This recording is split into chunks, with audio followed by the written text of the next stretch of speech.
स्वतंत्रता या तानाशाही।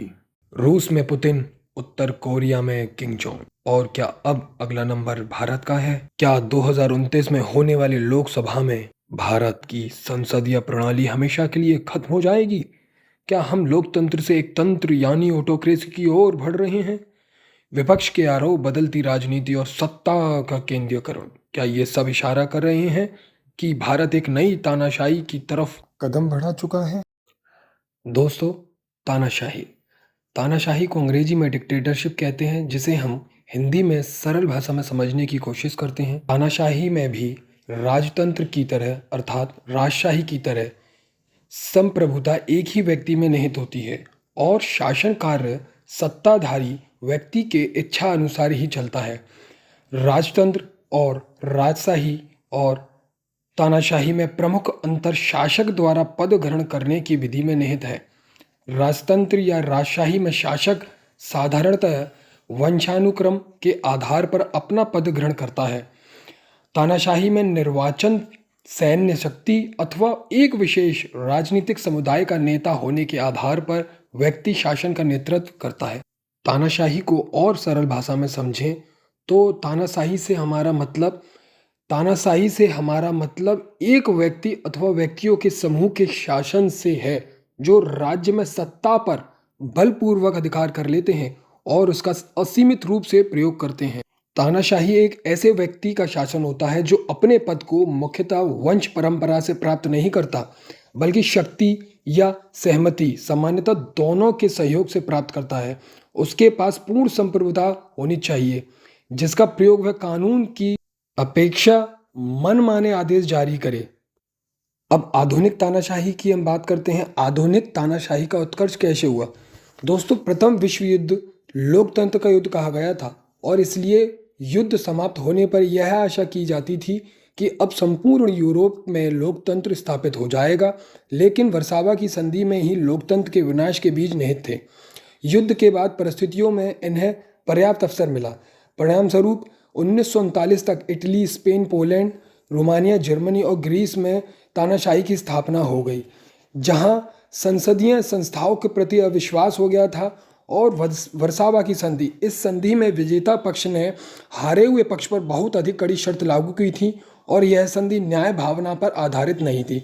इटली में मुसोलिनी और जर्मनी में हिटलर ने संधि के विरुद्ध लोकमत का नेतृत्व किया और अधिनायक अर्थात तानाशाही बन बैठे। तानाशाही के लक्षण: यह एक पुलिस राज्य होता है, उसमें शक्तियों का केंद्रीयकरण होता है, उसमें एक सर्वाधिकारीवादी राजनीतिक दल होता है, उसमें सार्वजनिक जीवन पर कठोर नियंत्रण होता है, वह नागरिकों में भय उत्पन्न करने में विश्वास करता है। सर्वाधिकारवाद: जहां सब चीजों पर एक ही व्यक्ति का अधिकार हो, उसे सर्वाधिकारवाद कहते हैं। ये आधुनिक तानाशाही का सर्वप्रमुख लक्षण है कि यह एक अधिकेंद्रित या सर्वाधिकारीवादी राज्य होता है। इस प्रकार के राज्य में समाज, राज्य और सरकार के भेदों को समाप्त कर शासक वर्ग सर्वशक्तिमान सत्ता की स्थिति प्राप्त कर लेता है और नागरिक जीवन का कोई भी पक्ष ऐसा नहीं होता जिस पर उसका नियंत्रण ना हो। दूसरा लक्षण प्रजातंत्र का विरोध। तानाशाही की स्थापना प्रजातंत्र के प्रति विरोधी भावना के कारण होती है। यह स्वाभाविक रूप से प्रजातंत्र का विरोध करते हैं। इन तानाशाहियों को और उनके समर्थकों के अनुसार लोकतंत्र एक सड़ा हुआ शव और संसद केवल बकवास की दुकानें हैं। तानाशाही भी लोकतंत्र को घृणा की दृष्टि से ही देखता है। व्यक्तिगत स्वतंत्रता का शत्रु।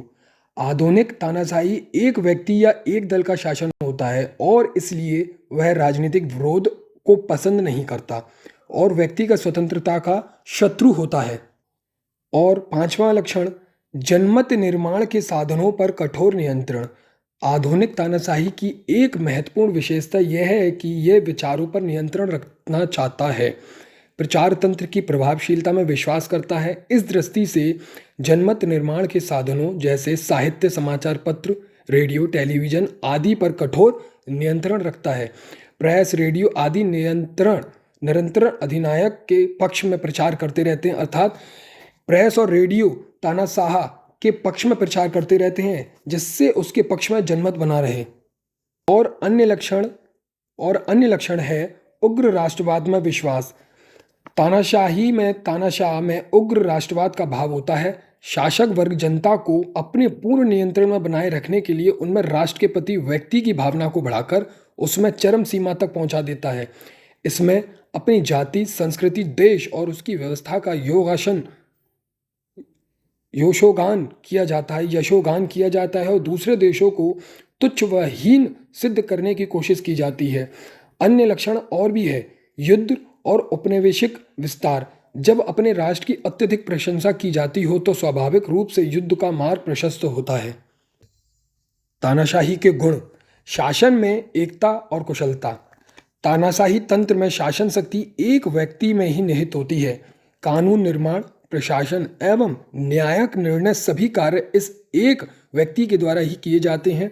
एक ही व्यक्ति के अधिकार के अंतर्गत संपूर्ण शासन व्यवस्था होने के कारण इसमें शासक संगठन में कार्यशीलता एवं सरलता आ जाती है।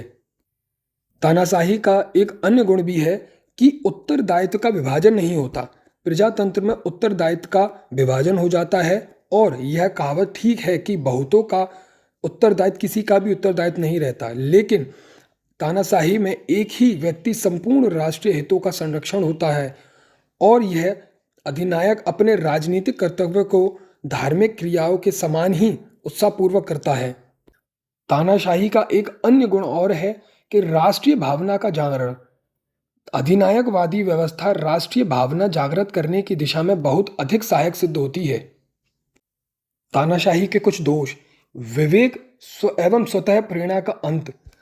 अधिनायक तंत्र लोगों को खाने पीने की और दूसरी भौतिक सुविधाएं दे सकता है, किंतु मानव जीवन का लक्ष्य यही नहीं है।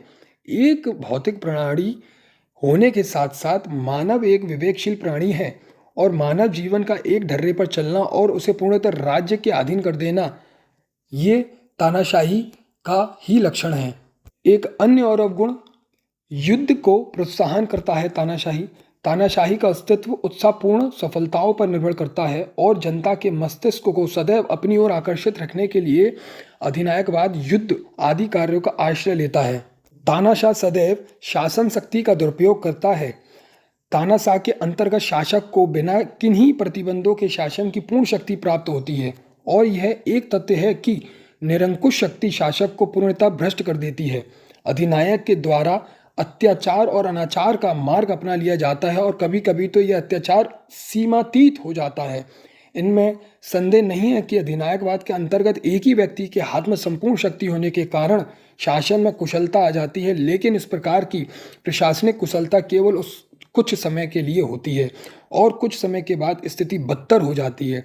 अधिनायकवाद मानव स्वतंत्रता के सिद्धांत और वर्तमान समय के अनुकूल भी नहीं है। अतः यह स्पष्ट है कि तानाशाही एक श्रेष्ठ शासन व्यवस्था नहीं है।